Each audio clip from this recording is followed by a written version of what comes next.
chia obia yemra asem so I think say ya not to the bia eya so bekaya I think say last year or so ahochire eba ya na afi minister for agric the policy be by say enuane ewo infum no nkrunkitrom no ya na ebo no wosoro ebo no wo fom but ebekrum a na ya pija enti no no transport eba centers amanfo kan ho asem because that time na ebo no kosoro krum no na NDC for take advantage age kan de mo pe bia emuju ye no omsinsuo neto enya aban ni hihye ye pe bia ene wo ye we nso a ye ka se bon kosoro a akuafo ani agye no menua akuoko ka se aban ni nya hwe but ye hwe the increment no in terms of percentage I think say no work 62 but I said 66%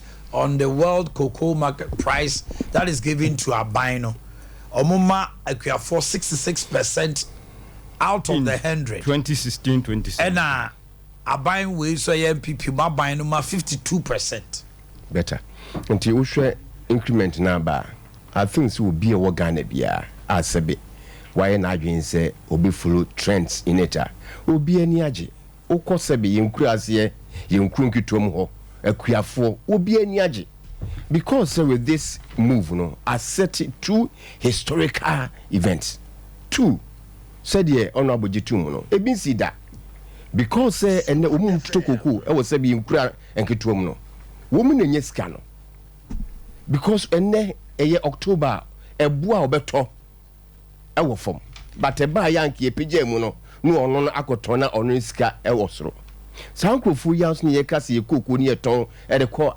amanfo mas Cote d'Ivoire na sefo wo mu aso na eye because me nana wo se bia kodie won won timi fa koku bag miensa enko Cote d'Ivoire nkoton enti wo mu ana na eye saade no enti ne from October to September no wo bia nim sa aban no adwuma waye no eye adwuma pa for 15 good years ni ebi currency da even talking about the margin of increment no ebi nsi da for 15 good years ni yen kan 15 good years no ni enko yachi ni enhwe aban bi ono so ba ya sa aban no fall within the 15 good years edie na aban no ye type of increment be no de ma say na kuafo Ghana no etimi enya enije kakra e wo sa aban ni se me ye NDC fo edie no mutimi ye because yan compare wo mutumu ni ye de the margin of increment no obi anim sesebe NDC fo anya de amwa kwan bia so this is the first time akuafo ani age papa so wo hwe in the year 2007 and 2008 wa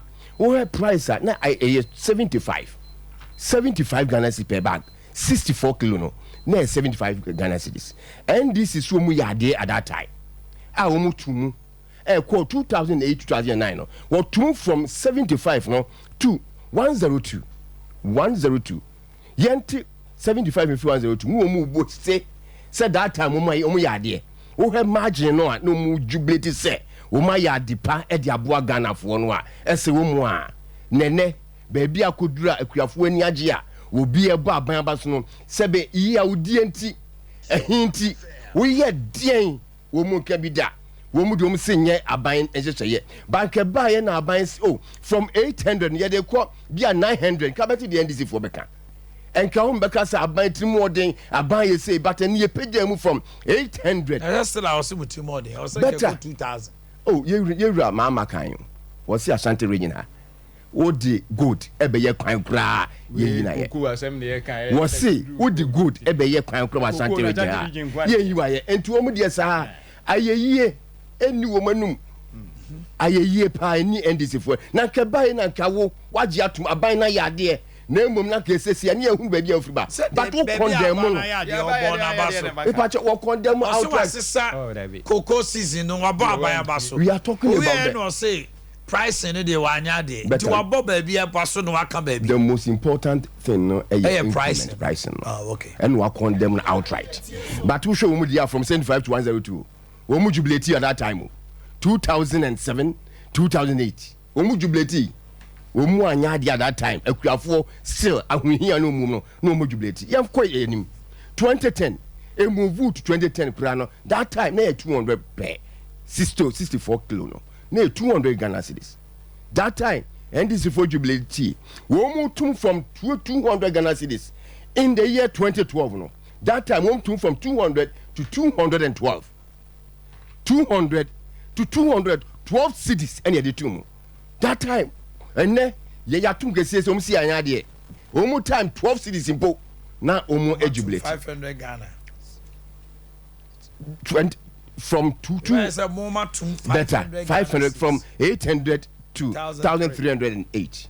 So what you say? We see obia who obi o man mu bia no ehun say baby aye free ba ne ene enka ban betimi aka say want mu sa o enko be ko bia 1000 or be ko 900 no kia de say bia ho kira ba wiase nyina no adwutwaje ye ho say wiase baby eden and now ko Birmingham UK and omu kura no they are struggling omu kura ye declare omu and no man ko yesa nanka nekia na betimi aka see ye ka say Ukraine ye ka we ni nyina no still eya na omu entiase wo mu hu ba bia sebe no ma eko ka bibia ne ye ka na said amamuo no sebe ginsem nko na hia NDC for but ye nua no akuafo Ghana ha obi ani age ba bia akwakodu no sebe ene wo nya ne sika straight away enye obi na ekoto akoguo na bre no so a we kwato ne be 900 e bre no so a no akoto ne 1003 no ono na yeye na kuayo no na sebe eto nsimu enti ba bia adun I believe say ye mu aban na baso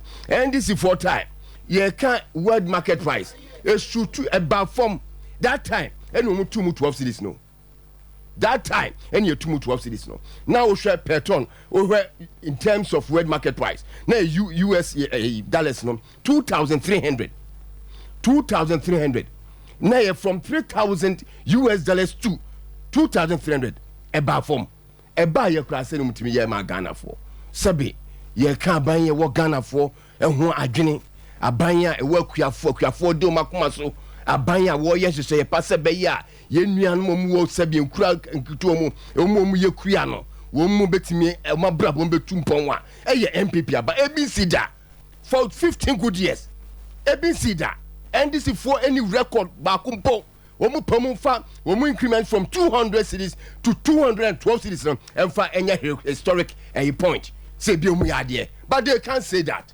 Many are because when I make a clear point. Say omu time. Omu achieve baby this sector anymore. E bin see that. One to me and can be bisa. One to me and can be bisa. Yeah, me make answer 2010. They 1 million tons. They here the world market price they am war.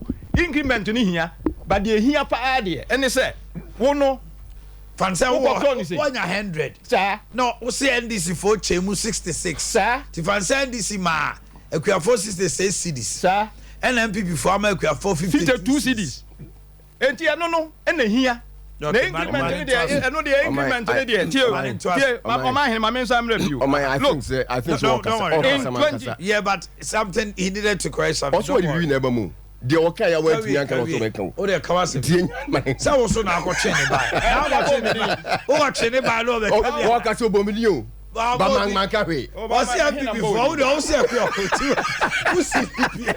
Aben wo yi wa no to asoma bi tell. O my dear be kan say baby a enhye na kodu no. Me won say. Wo de akwa for no be adi nkomo. Better me ni be adi nkomo. And they are satisfied? Better and I me tie farmer be our interview no. Yeah, that's our best farmer. As more came energy because for some time ago, wo mu lambasi aban no a nene wonu asa atwa ho e praise aban a then it tells you say baby aduro ni eye. Enti I believe say we Ghana fo nyina yeni asabi ye wo kokofuo yeni afa ni ye wurom na asefo say bibi say bantemu a enka koko akuafo bedo so pa enne go bia betimi awuram.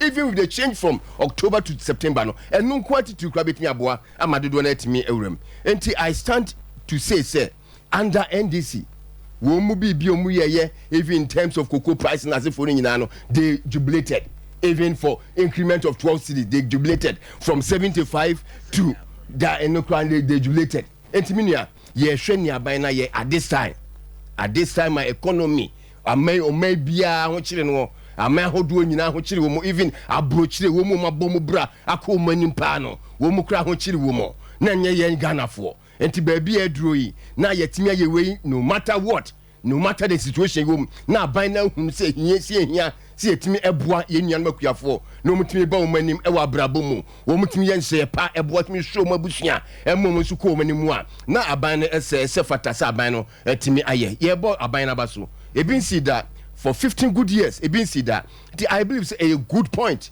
ya aban no etimi aye ade o say NDC for sebe wo mu entu aniwo enwu na wo mu empraise aban no even for once wo dey praise aban no e duru other sectors na aban nya ade a wo dey kan. But for this one, there Sebi, any person in the country, any individual in Ghana, any farmer, even woman into farming pono, they have started praising the government. Nen to Sebi, yen yanma kuyafu mo endisimo, woman and SI10, SI Kasabin Simbia, and some fata a fasa police. To believe say idea abua Ghana for Ghana for Nyaji, ya yeboa bino abasu. Ghana for Nyaji,